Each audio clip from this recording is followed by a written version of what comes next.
और हमारे ब्रज में यदि आप खोजने जाओगे तो ऐसे कितने संत होंगे जो वर्षों से बिहारी जी नहीं गए, वर्षों से राधा रमन जी नहीं गए, वर्षों से दर्शन करने के लिए नहीं गए, लेकिन उनकी नाम निष्ठा, 1-1 लाख 2-2 लाख नाम जप करते हैं ठाकुर जी का, इतनी नाम में निष्ठा। और उसमें विशेष रूप से तो चैतन्य गौड़िया वैष्णव संप्रदाय के जो भक्त होते हैं उनकी तो नाम में विशेष निष्ठा होती है। हरे कृष्ण कृष्ण कृष्ण हरे हरे, हरे राम राम राम हरे हरे।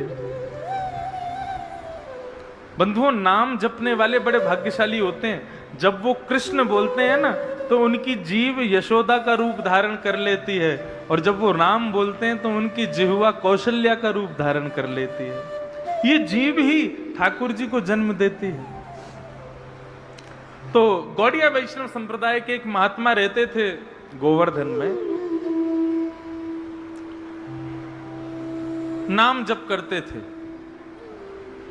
18-18 घंटे 19-19 घंटे बैठ करके, और महामंत्र का जप किया करते थे।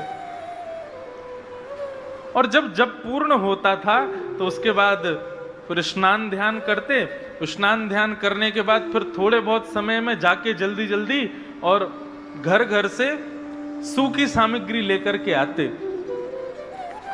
सूखी सामग्री मतलब आटा कहीं से ले लेते, कहीं से कुछ सामग्री जो मिल जाती वो सामग्री लेकर के आते, और यमुना जल से निर्मित करके बढ़िया मोटे टिक्कर बना करके और उसको पा लेते, और पाने के बाद में फिर से नाम जप करने के लिए बैठ जाते। थोड़ी बहुत देर आराम करते, ये उनका नियम था। ना तो मंदिर जाते थे, ना किसी सेवा में नियुक्त रहते थे, ना ज्यादा कोई झंझट, कुछ नहीं। केवल नाम जपना, एक टिक्कर पाना, यमुना जल में स्नान करना और 1-8 घंटा आराम करना, बस यही उनका नियम था। लेकिन हमारे ठाकुर जी तो लीला पुरुषोत्तम है, बिना लीला किए इनको आनंद नहीं आता। एक बात मैं आपको बहुत स्पष्ट कहूं, ठाकुर जी को जो बहुत प्रिय होता है, जिसकी धाम में बहुत निष्ठा, कथा में बहुत निष्ठा, नाम में बहुत निष्ठा, वो ठाकुर जी का प्रिय है। और ऐसे प्रियों के साथ में ठाकुर जी लीला बहुत करते हैं। कैसी लीला करेंगे?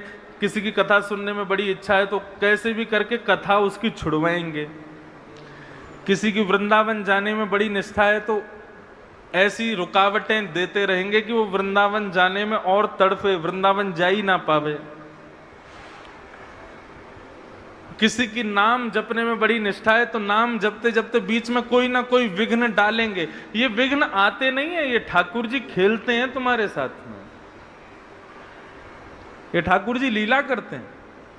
और बेचारे बाबा प्रेम से भजन करते थे। एक दिन एक मैया के यहाँ पर मधुकरी लेने के लिए गए, मैया ने आटे की सूखी सामग्री उनको दे दी। बाबा आए, आकर के यमुना जल से बढ़िया टिक्कर बनाया, मोटी मोटी रोटी बना करके पका करके स्वयं पा गए। अब उस मैया के यहां पर छोटे से ठाकुर जी की सेवा विराजी हुई थी। रात्रि में वो मैया जैसी सोई, ठाकुर जी उसके स्वप्न में प्रकट हो गए, और स्वप्न में प्रकट होकर के बोले मैया, बोले हाँ ठाकुर जी बोलो। बोले ये जो बाबा तुम्हारे यहाँ आवे ना रोज सूखी सामग्री लेवे के काजे, बोले हाँ, मोकू वो बाबा बड़े पसंद हैं। मैया बोली तो कहाँ करूं? बोले कल वो बाबा आवे ना तो तुम मोकू उनके हाथ में दे दियो, मैं उन्हीं के यहाँ जाऊंगा और अपनी सेवा करवाऊंगा। मोकू उन बाबा के संग रहना है, अपनी सेवा करवानी है। मैया खूब रोने लगी, बोले मेरे सेवा में कोई कमी? मैंने कछु अपराध कर दियो ठाकुर जी, आप मुंह को छोड़ के जा रहे हो? बोले ना है मैया, तेने कोई अपराध ना कियो, लेकिन मोको वो बाबा बहुत प्रिय है, मेरो बहुत नाम जपे, मैं कछु दिना लीला करवे के काजे बाकी कुटिया में जानो चाहूं। कल वो बाबा आवे तो आप मोको उनको दे दियो। मैया बोली जैसी आपकी इच्छा ठाकुर जी। दूसरे दिन बाबा जैसे ही आए, बहुत ध्यान से सुनना, दूसरे दिन बाबा जैसे ही आए, बाबा आए आकर के बोले माते लाओ सूखी सामग्री दो, आटा दे दो थोड़ा सा। मैया आई आकर के बोली, बाबा ऐसे ऐसे कल रात में मेरे ठाकुर जी सपने में आए और आकर के बोले मैया मुकु बाबा के संग जानो है, तो तुम मेरे ठाकुर जी को ले जाओ, इनकी सेवा शुरू कर दो। बाबा बोले मैया हमसे सेवा करनो ना आवे, हमसे श्रृंगार वगैरह ये सब हमारे बस की बात ना है, हम तो नाम जप सके, नाम जपवे में हमारी बड़ी निष्ठा है, लेकिन हमसे सेवा नहीं होगी। बाबा चले गए। ठाकुर जी फिर से सपने में आए, सपने में बोले मैया तेने मुकु बाबा को दियो नहीं। आप लोग ब्रजभाषा समझ रहे हैं ना, समझ में आ रही है ब्रजभाषा? मैया बोली लाला मैं तो दे दूंगी, लेकिन बाबा मना कर रहे हो कि मुझसे सेवा नहीं होगी, कैसे दूं? ठाकुर जी बोले अरे मुकु जबरदस्ती दे दो, बाबा की गोद में ले जाके पटक दियो, बाबा लेके जाएगा, वही के यहां सेवा करवाऊंगा अपनी। अब देखो ठाकुर जी की लीला, यहां मैया के यहां बढ़िया ठाठ से सेवा चल रही है, 8 समय भोग लग रहा है, सुबह शाम आरती हो रही है, बढ़िया सुंदर पोशाक धराई जा रही है, लेकिन ठाकुर जी की रुचि नहीं है। ठाकुर जी को वहीं कुटिया में जाना है जहाँ कोई व्यवस्था नहीं है, जहाँ पर भोग लग नहीं सकता, जहाँ पे कुछ शयन की व्यवस्था नहीं, राग की व्यवस्था नहीं, भोग आरती की व्यवस्था नहीं, उनको वहां जाना है। अभी ठाकुर जी हैं पता नहीं कहाँ रीझ जाते हैं। दूसरे दिन बाबा आए तो मैया अपने ठाकुर जी को लेकर के आई और बाबा की गोद में रख दिया। बोले मेरे लाल जी को आपके संग जानो है, अब मना मत करियो, आप इनको स्वीकार करो। मैया कितनी बार भोग लगता है इनका? बोले 8 बार भोग लगता है। और क्या क्या होता है? बोले 8 बार भोग लगता है, 6 बार आरती होती है, और सब पूरी नियमावली बता दी। बाबा बोले मैं भजन कब करूंगा, पूरे दिन इनकी सेवा करूंगा तो मैं नाम कब जपूंगा अपना? मैया बोली अब कैसे भी करियो, तुम्हारी झंझट है, अब यहां लेके जाओ अपने संग। बाबा घर लेकर के आए, ठाकुर जी को गोद में लेकर के बोले देखो भैया एक ही बार भोग लगेगा, हमको नाम में बहुत निष्ठा है, हमको श्रृंगार और सेवा ये सब हमसे आती नहीं है, आपको एक बार भोग लगा देंगे, रूखी सूखी टिक्कर पानी हो तो पाना, नहीं तो हमको स्वप्न में आके बता देना, हम वापस मैया के यहाँ छोड़ जाएंगे।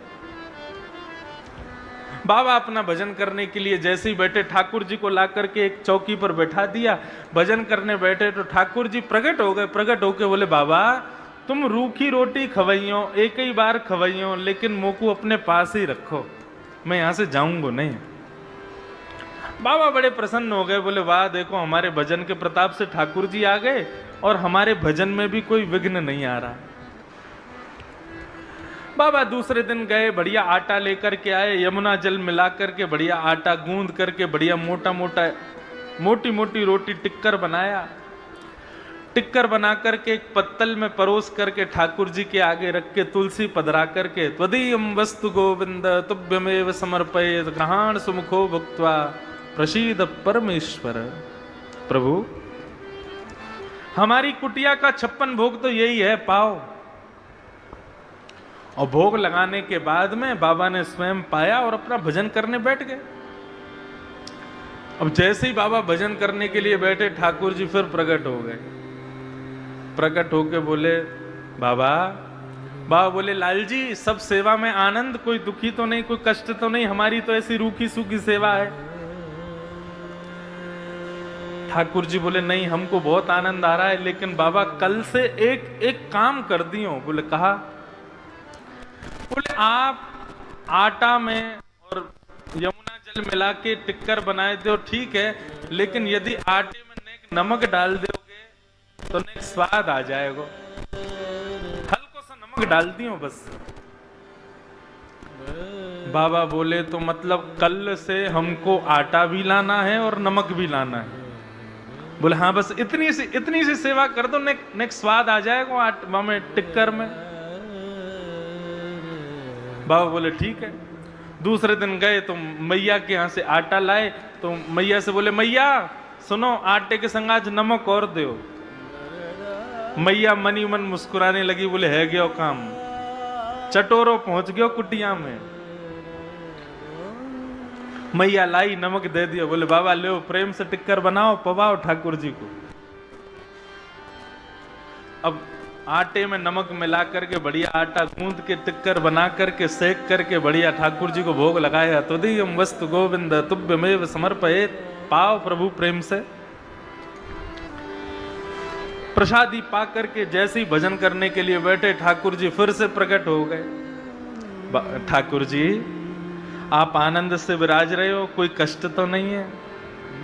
नहीं नहीं बाबा, खूब आनंद आ रहा है, लेकिन बाबा हमारी एक प्रार्थना है, यदि आप सुनो तो। बाबा बोले कहा बात है? बोले बाबा वो सूखो टिक्कर आप हमको भोग लगाओ ना। अब नमक तो आ गया, स्वाद तो बन गया, लेकिन बिना घी के जब टिक्कर खामे तो गले में इर्ज जाए, वो गले में चिपक जाए। यदि आप ने कृपा कर दो, कल से ने घी लिया करो और टिक्कर सेक के बामे ने घी लगा दे करो। घी लगा के हमको भोग लगाओगे तो ने निगलवे में आसानी होएगी। बाबा बोले 50 साल से भजन कर रहे हैं, केवल आटा लेकर के आते थे, अब नमक लाने लगे साथ में, अब कल से घी भी लेके आना है। ठाकुर जी बोले हमारे काजे इतना ना करोगे? बाबा बोले करेंगे, आपके लिए लेके आएंगे, घी और लाएंगे। दूसरे दिन बाबा भिक्षा लेने के लिए गए, आटा भी मिला, नमक भी मिला। फिर मैया से बोले मैया थोड़ा सा घी और दे दो। मैया बोली अभी तो देखो नमक और घी जा रहा है, कछु दिना में 56 भोग जाएंगे घर पे। घी लेकर के गए, बढ़िया टिक्कर बना के घी लगा के ठाकुर जी को भोग लगायो और पायो। पाके फिर जैसे ही भजन करने बैठे, ठाकुर जी फिर प्रकट है गए। बाबा बोले अब क्या हो गया? बोले बाबा मैं तो यूं कह रहे हो, बढ़िया टिक्कर बनना है, नमक भी आ गया, अब तो घी भी आ गया, निगलवे में भी आसानी है रही है, लेकिन 4 दिना से टिक्कर पाके हमने जो है का हमारी जीव है का ने परेशान है गई है। कल एक आलू और लिए और वह आलू को उबाल के वह में नमक मिर्च डाल के ने बढ़िया चटनी बना के टिक्कर के संग आलू की चटनी दे दोगे तो आनंद आ जाएगा। बाबा ने आंख खोली, अपनी माला रखी, ठाकुर जी गोद में उठाए, लेकर के मैया के यहाँ गए और मैया की गोद में दे दी। बोले धरो इनको अपने पास। अरे हमारा भजन छूट रहा है, पहले नमक चाहिए, घी चाहिए, अब आलू चाहिए, कल को कहेंगे हमको घेवर चाहिए, फिर कहेंगे मालपुआ चाहिए, फिर कहेंगे रबड़ी चाहिए। इनका भोग लगाएंगे कि हम भजन करेंगे? बाबा ने तो ऐसी बात कही, इतने में ही श्याम सुंदर वहीं प्रकट हो गए और प्रकट होकर के बाबा को हृदय से लगा लिया। बोलो बाल कृष्ण लाल की। बंधुओं, ये भोग सामग्री, ये सुंदर सजावटें, ये विविध विविध प्रकार के 56 भोग, ये सब ठाकुर जी को नहीं चाहिए। किसी एक चीज में तुम्हारी दृढ़ निष्ठा है, वही ठाकुर जी को प्रिय है। बस हम लोग घबरा जाते हैं, अब हमारा भाव पहले जैसा क्यों नहीं रह गया, अब ठाकुर जी पहली जैसी लीला क्यों नहीं। ये सब ठाकुर जी खेलते हैं तुम्हारे साथ में, परखने की कोशिश करते हैं, ये लीला करते हैं ठाकुर जी। लेकिन तुम अपना भाव सुदृढ़ रखो, किसी एक चीज में निष्ठा रखो, या तो नाम में, या फिर धाम में, या फिर लीला में, या फिर स्वरूप दर्शन में, लेकिन उस निष्ठा को बरकरार रखो, उसको भंग मत होने दो। ऊना रहो, अमृतसर रहो, जलंधर रहो, मंडी हिमाचल में, ये मनाली में रहो, कहीं रहो, तुम्हारी दृढ़ता इतनी होनी चाहिए कि तुम ऊना में बैठ करके भी नेत्र बंद करो तो तुमको पता चल जाए कि आज बिहारी जी ने कैसे कलर की पोशाक पहनी है। और ये संभव है, ये हो सकता है।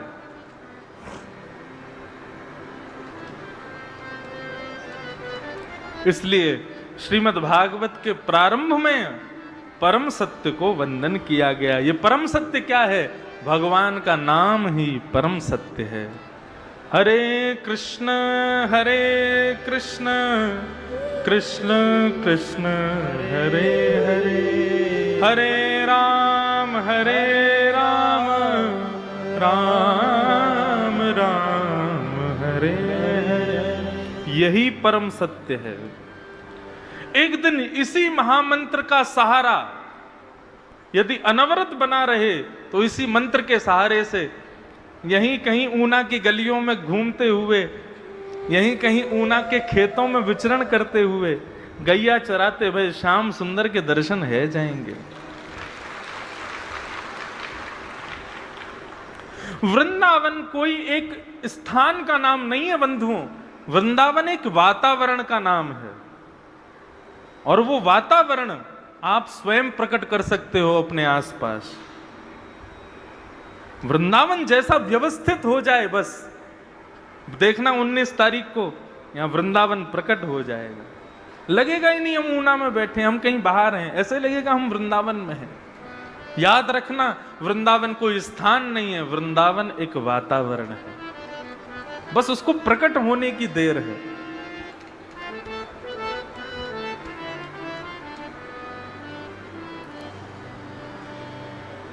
सत्यम परम धीमहि, हम परम सत्य को वंदन करते हैं।